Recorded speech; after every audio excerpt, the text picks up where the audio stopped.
Aí, gente, tudo bem? Aqui quem fala sou eu, meu povo. Segundão da noite, professor Alcides aqui com vocês. Boa noite pra todo mundo. Muita química hoje, viu? Vamos lá. Eu já tenho aqui o pessoal de Betânia, Palmeira, São Pedro do Piauí, São José do Piauí. Boa noite, pessoal. Um abração pra vocês, viu? Então, ó, hoje nós vamos continuar com o nosso conteúdozinho falando de energias envolvidas nas transformações químicas. Na aula anterior, nós falamos das mudanças de fase, certo? Hoje, nós vamos ver mudança de fase de um jeito diferente. Como é graficamente?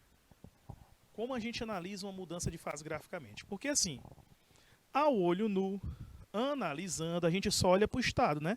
A gente vê o sólido, a gente vê o líquido e consegue observar o gasoso. Pessoal de São Pedro, boa noite. Só que graficamente, nós temos que analisar como é o comportamento, tá? Por exemplo, esse gráfico nós chamamos de curva de aquecimento e resfriamento, que eu vou até dar um tempinho que eu preciso que vocês anotem. Eu quero esse gráfico de para vocês anotar no caderno, tá? O que é o curva de aquecimento e resfriamento? A gente observa o comportamento da substância quando aumentamos ou diminuímos a temperatura e montamos um gráfico para observar como vai ocorrer essa mudança graficamente, tá certo? Por exemplo, vamos começar com um gráfico de uma substância, tá bom? Substâncias, você vai observar que o patamar do ponto de fusão e o patamar do ponto de ebulição, certo? São constantes, ó. O tempo está passando, ó, o tempo começa aqui, termina aqui e a temperatura é a mesma. Olha de novo do gráfico, ó. O tempo começa aqui na ebulição, termina aqui e a temperatura não altera, a temperatura não muda. Isso sempre vai acontecer com uma substância. O gráfico vai ficar retinho, tá vendo? Quando o gráfico fica retinho assim, nós chamamos de substância, tá? Porque as substâncias, pessoal, não se esqueçam, no momento do ponto de fusão e no momento do ponto de ebulição, a temperatura fica constante. Sabe por quê? Porque nesse momento, a temperatura, a energia do processo está sendo usada para separar as moléculas, quebrar as ligações ou interações que mantêm as partículas unidas, tá? Quando você está no sólido, no líquido e no vapor, o aumento da temperatura, ele aumenta o grau de agitação. Grau de agitação é aumentar a temperatura da molécula, ela começa a vibrar mais, tá? Então, nessa vibração, nesse aumento de vibração, tá bom? Você vai gerar o quê? Meus amigos de Dom Inocêncio, boa noite. Você vai aumentando a temperatura e vai aumentando a vibração das partículas. Agora, no ponto de fusão e de ebulição, a energia é toda utilizada para separar as partículas, tá? Então, gente, ó, nem precisa anotar o texto, eu só quero que você ponha a substância e o gráfico. Eu quero que você fique com essa referência no caderno, porque todo gráfico de uma substância tem esse comportamento, ó. Aqui vai ficar retinho. Eu vou botar um minutinho, que eu acho que dá tempo. Aí vocês me avisam se dá, tá? Mas olhe, não se esqueçam que aqui é o patamar do sólido, aqui é a fase sólida. Aí tem sólido e líquido, que é o ponto de fusão. Aqui, né? Aí líquido e vapor, que é o ponto de ebulição. E o vapor, tá? Então, eu quero essa referência no caderno. Vou dar um minutinho, aí se no tempo não ficar bom, vocês me digam, tá? Faça esse gráfico aí bem arrumadinho, vai lá.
Ó, o pessoal tá pedindo mais tempo. Tá bom, pois então eu vou ficar dando 2 minutos, porque são 2 gráficos que eu quero que vocês anotem, tá bom? Vamos lá. Bota mais um.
Meu povo, vamos lá, ó. Repare no gráfico aí da substância, ó. Olha para esse pontinho aqui, viu? Presta atenção nesse ponto. Agora vamos aqui, ó. Ah, deixa eu só reforçar um detalhe. Olha aqui, ó. Durante a mudança de fase de uma substância, o calor fornecido não altera a energia cinética, pois é usada apenas para quebrar as ligações, ou seja, aumentar a energia potencial. O que é que ele está querendo dizer?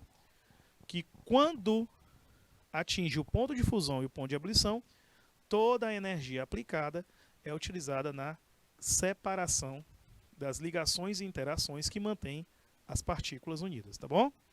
Olha aqui o gráfico da mistura, é esse pontinho aqui, ó. Deixa eu até voltar aqui, circular aqui, ó. Esse ponto e esse. Agora olha a mistura. Olha esse ponto que eu estou circulando aqui, ó. Eu vou voltar para o gráfico anterior.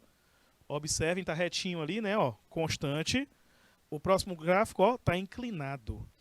Professor, o que é que essa inclinação indica? Indica que está ocorrendo variação no ponto de fusão e de ebulição. O que é essa variação?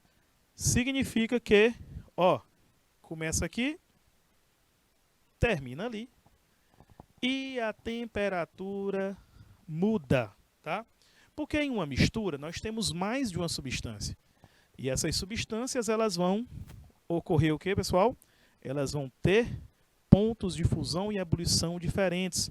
Então, enquanto uma começou a fusão, a outra não começou ainda.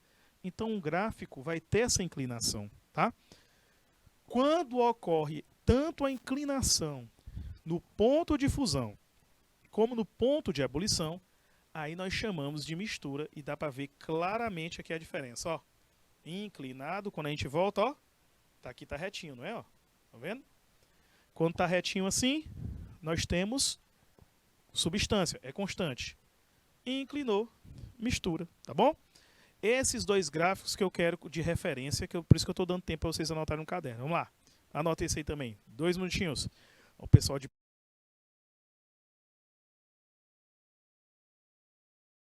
para vocês. Vamos lá.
Aí, gente, ó, mistura e substância. Vamos seguindo.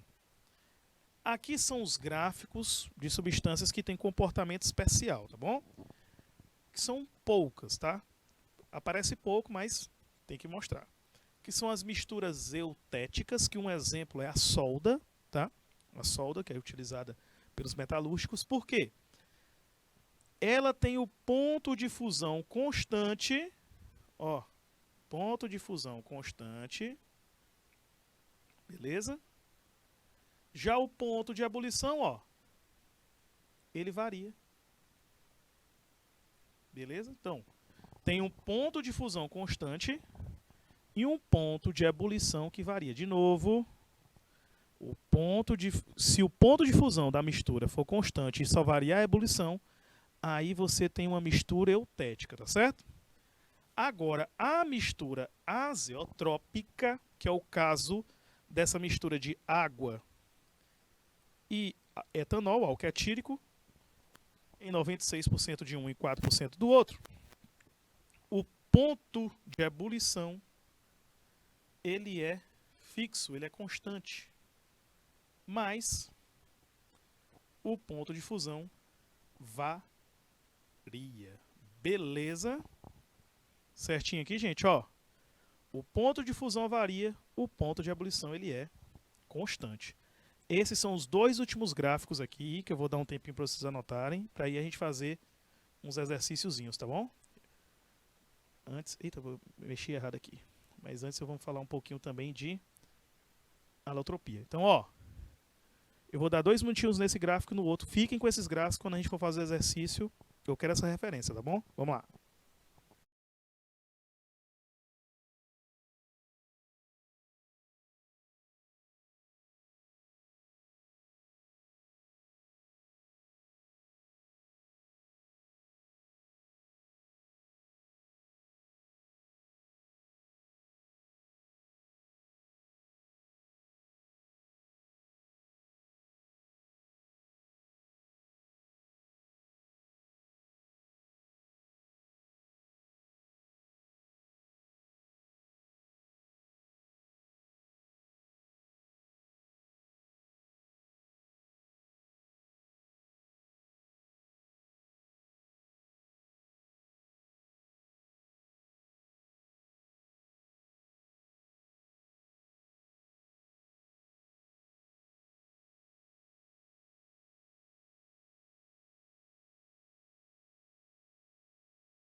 povo?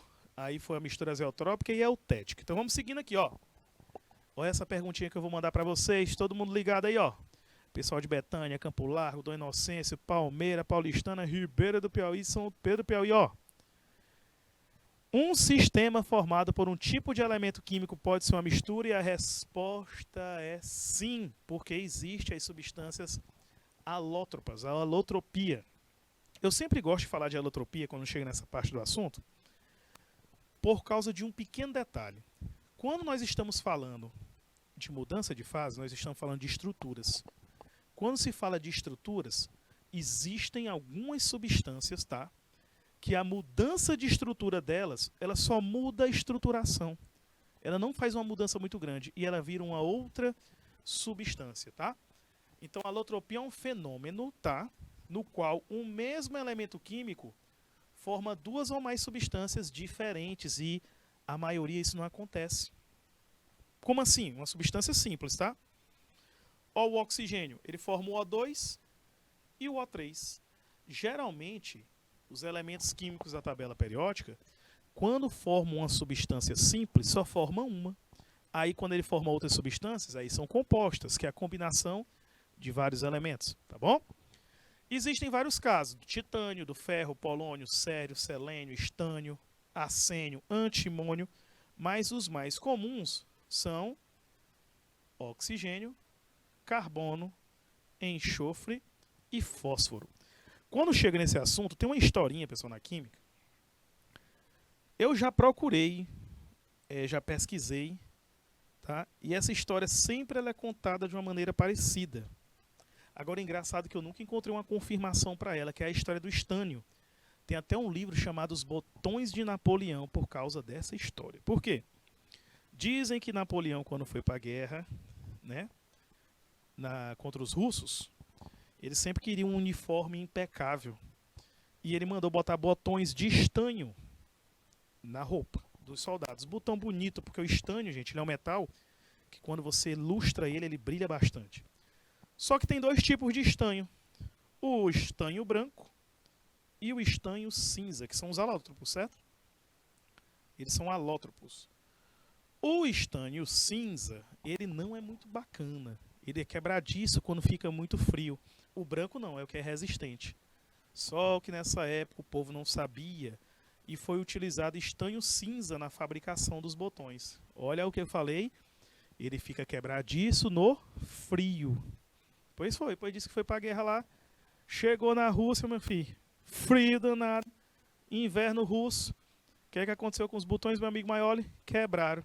Aí o soldado tinha que escolher. E aí eu fico com a mão fechando o casaco para não morrer de frio ou levo um tiro? Se a história é verdadeira, não sei, mas é contada muito essa história dos botões de Napoleão, falando exatamente como a importância de você conhecer a diferença entre os alótropos. Porque parece a mesma coisa, mas tem características diferentes. Por exemplo, o oxigênio a gente respira, o ozônio faz matar. E olha que é tudo feito de oxigênio, certo? Então é importante entender como é que funciona essa estruturação, tá bom? Então vamos seguindo. Aqui está a alotropia do oxigênio, certo? O oxigênio tem duas formas conhecidas, é o O2, o gás oxigênio, tá? Que está em 21% da nossa atmosfera, e o O3, que é o gás ozônio.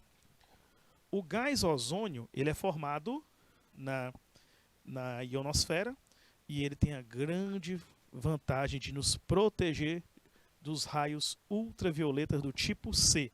Ele segura um pouquinho o UVA, o UVB, mas os ultravioletas do tipo A e do tipo B passam, tá? Ele segura o mais perigoso, que é o ultravioleta do tipo C. O ozônio tem uma característica de ser um material que ele mata germes e bactérias com facilidade. Tanto que muitas máquinas de lavar, umas mais modernas, as bem mais caras, você não coloca água sanitária porque ela tem um produtor de ozônio dentro delas e utiliza o ozônio para desinfetar a roupa. Esses hotéis mais chiques, mais caros, de piscinas mais... Quando ele quer modernizar a piscina dele, ele coloca também com ozônio, porque a água passa por um sistema de ozônio e aí ele não precisa estar botando cloro. Porque o cloro é mais barato e tudo, só que o cloro causa um probleminha, principalmente para as pessoas que têm madeixas pintadas, homens ou mulheres que resolvem pintar o cabelo, meu amigo Maioli. Aí faz aquelas luzes. Na hora que entra numa piscina com cloro, quando se espanta, sai verde. Porque a tintura, a maioria dessas tinturas, ela acaba reagindo com o cloro. Então, nesses lugares assim mais chicosos aí, eles põem a piscina de ozônio porque é para o pessoal banhar sem ficar com medo de sair com a cabeça verde. Por causa que desbota, ele vai ter uma reaçãozinha que ocorre, tá? Então, o oxigênio é um oxidante, ótimo comburente, tá? E o ozônio também é oxidante e é esterilizante do ar e da água, como eu falei para vocês. Tem esse ótimo efeito, tá bom? Então, qual é a diferença? É na atomicidade. Um tem 2 átomos de oxigênio, o outro 3 átomos de oxigênio. Agora, todos os outros, a diferença é na estrutura. Olha para você ver como é interessante. O carbono é um elemento químico que tem tanta substância alótropa que às vezes a gente até se perde. Tem o carbono grafite. O grafite é a pontinha do lápis. Tá? E da lapiseira, que a gente chama de grafite, mas é lapiseira o nome lá o nome do grafite, que a gente chama de grafite aqui, né? O diamante, o fulereno, nanotubos de grafeno, o grafeno e os nanotubos de carbono. Tá? Pessoal, os mais importantes e o mais conhecido é o grafite e o diamante. O diamante é a pedra preciosa e o grafite é o carvão. Tá? A diferença entre eles é a estrutura. Ó, o grafite é laminar, é como se fosse várias folhas, uma folha em cima da outra. Já o diamante, ele tem uma estrutura tridimensional, certo? E essa estrutura tridimensional, porque você pega o carvão, né? Ele passou muito tempo sofrendo pressão e altas temperaturas, e aí ele vira o diamante.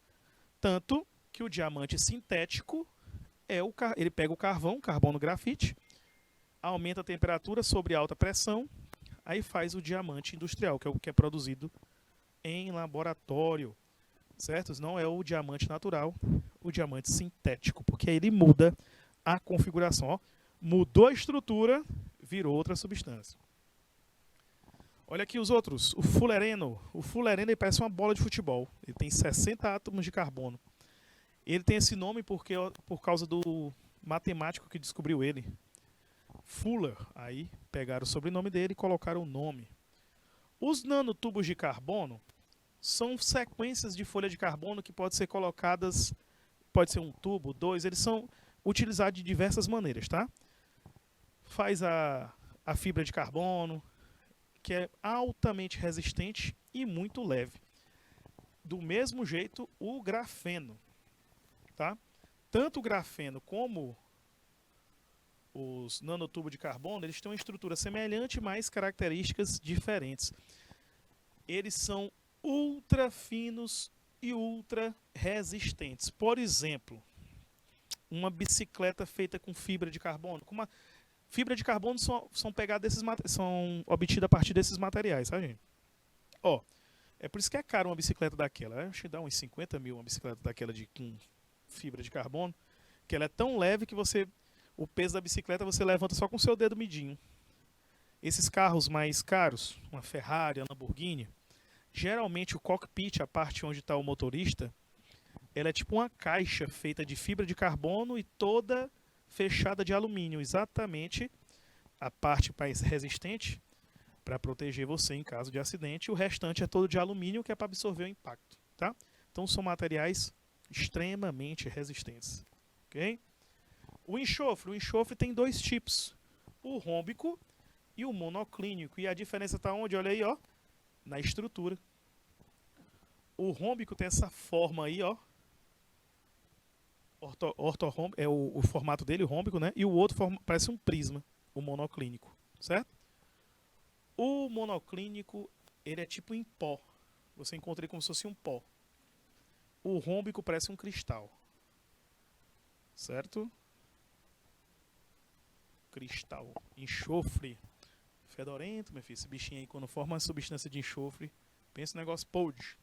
E o fósforo. O fósforo mais conhecido é o vermelho, que é o fósforo que está na caixa de fósforo. O fósforo, meu povo, não está no palito, é aquela fitinha do lado na caixa. O que tem no palito é pólvora, tá? Que quando provoca o atrito no fósforo, acende, vai provocar a reação química, tá bom? O fósforo branco era muito utilizado antigamente, hoje em dia usa menos. Em obuseiros, né? E balas de canhão e granadas antigas, porque o fósforo, na presença do oxigênio, ele é altamente explosivo. Então se usava muito fósforo branco, mas ele provocava uma morte muito dolorosa. Então ele meio que é um armamento que não se usa mais. E a forma mais rara, que é o fósforo negro, tá? Então reparem, é tudo feito de fósforo, o que muda é só a estruturação. Beleza? Então isso são os alótropos. Alótropos são as substâncias que elas apresentam, o que, gente? Uma estruturação diferente, o que faz com que apresentem várias características, todos do mesmo elemento químico. Tá bom? Então vamos responder as questõezinhas. Essa primeira, ó. A primeira diz assim: considere o gráfico abaixo, que tem as curvas AA e AB. Então, ó, tem que tomar cuidado aqui, que ele quer respectivamente, ó. Então, primeiro a gente tem que descobrir o que é o A e depois o B. Quando a gente olha para o A, pessoal, olha, repare isso aqui. Ó. Olha aqui. Os gráficos estão constantes, indicando que aqui o A é o gráfico de uma substância. Beleza? Então vamos fazer o seguinte, vamos procurar logo uma eliminaçãozinha aqui. Olha, ele está dizendo que o primeiro é uma solução, não é solução. Não é uma mistura, nem solução. Gente, solução é uma mistura homogênea, tá? Toda vez que vocês encontrarem a palavra solução, é uma mistura. Então, a letra A ou letra E. Mas quando a gente olha para B, nós conseguimos perceber uma inclinaçãozinha, ó. Tá variando, ó, varia aqui. Se sofre uma variação, obrigatoriamente uma mistura. Pode ser uma mistura comum, uma mistura eutética ou uma mistura azeotrópica, não importa. É uma mistura, tá? Como é que eu sei que é uma mistura? O gráfico não está completo, mas está o quê? Inclinado, duas inclinações ali. Significa que ele não tem um patamar retinho, um patamar constante. E nós precisamos do patamar constante para indicar que é uma substância. Então a resposta aqui, ó, é letra A. O gráfico AA é de uma substância, o BB de uma solução. Lembrando que solução é uma mistura, é um tipo de mistura, tá certo? Então aí na primeira, letra A. Estão vendo os gráficos? Botem aqui no chat para mim, meu povo. Me dê um retorno. Pegaram uma ideia de como é a análise gráfica? Vão colocando para mim. Eu vou botar mais uma questãozinha para a gente fazer. Olha aqui a segunda. A segunda diz assim, ó, analise o gráfico, tá? O gráfico está pequenininho, mas eu vou dizer para vocês o que é, ó, que é o ponto A, B, C e D, tá bom? E aqui é o ponto E e o ponto F. O EF está no eixo Y, A, B, C, D no X, tá certo? Então vamos seguindo. Primeiro diz, ó, os pontos A e C. Olha aqui, ó, o ponto A e o ponto C. Vou riscar aqui no gráfico. Correspondem às coordenadas de início da fusão e da ebulição. Gente, isso aqui é verdadeiro. V. Porque bem aqui nessa retinha, ó, que está retinho, é o início do ponto de fusão e aqui é o início do ponto de ebulição. Então, ó, item 1 está correto. Por quê? Começa no A, termina no B. Show? Então, vamos lá. Vamos aqui para o próximo. Item 2. Os pontos B, vou marcar aqui o B é bem aqui, ó, B, e o D está aqui.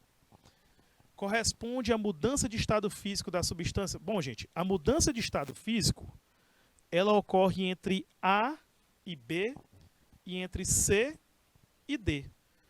Quando chega no ponto B, já começou a fase líquida. Quando chega no ponto D, já começou a fase de vapor. Certo? Ó, quando você chega no ponto B, é o início da fase líquida e no ponto D é o início da fase de vapor. Quer dizer, já houve a mudança. Tá? O início da mudança é no ponto A. Começa a mudar no A, termina no B. Começa no C, termina no D. Tá bom? Então aqui, ó, ele pergunta, os pontos B e D correspondem às coordenadas de mudança de estado físico? Falso, porque aí já terminou, a mudança já aconteceu, já é líquido e já é o vapor, tá bom? Nesse ponto aí já finalizou a mudança. Ao terceiro, os pontos F e E correspondem respectivamente, agora aqui o ponto F, tá aqui, ó, e o ponto E, corresponde respectivamente ao ponto de ebulição e de fusão verdadeiro, porque, ó, o lado de cima, ponto de ebulição. Aqui embaixo, ponto de fusão, olhando no gráfico, tá bom? Ao terceiro item, tem assim, ó, o quarto. Os pontos A e E, deixa eu apagar aqui, para poder a gente analisar o ponto. Os pontos A e E, tá aqui o A e o E aqui, ó, bem aqui. Corresponde à temperatura de fusão da substância. Gente, o ponto E, preste atenção, o ponto E é a temperatura de fusão.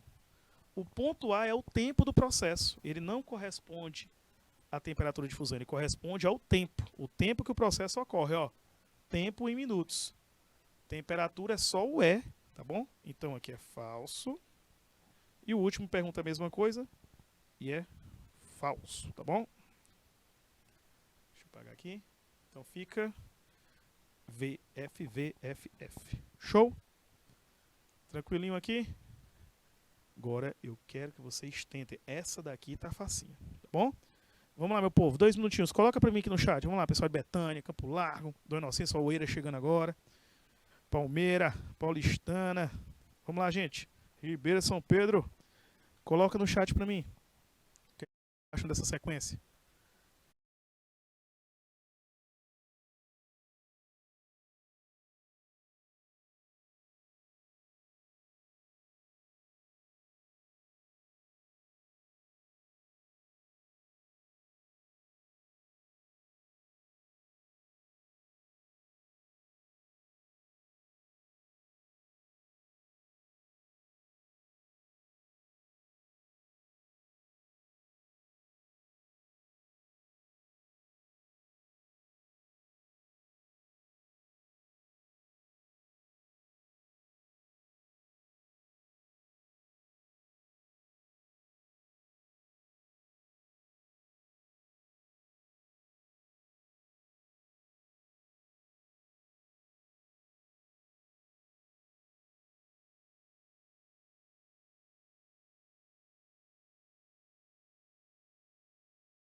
Como é que fica aqui, gente? Vamos lá.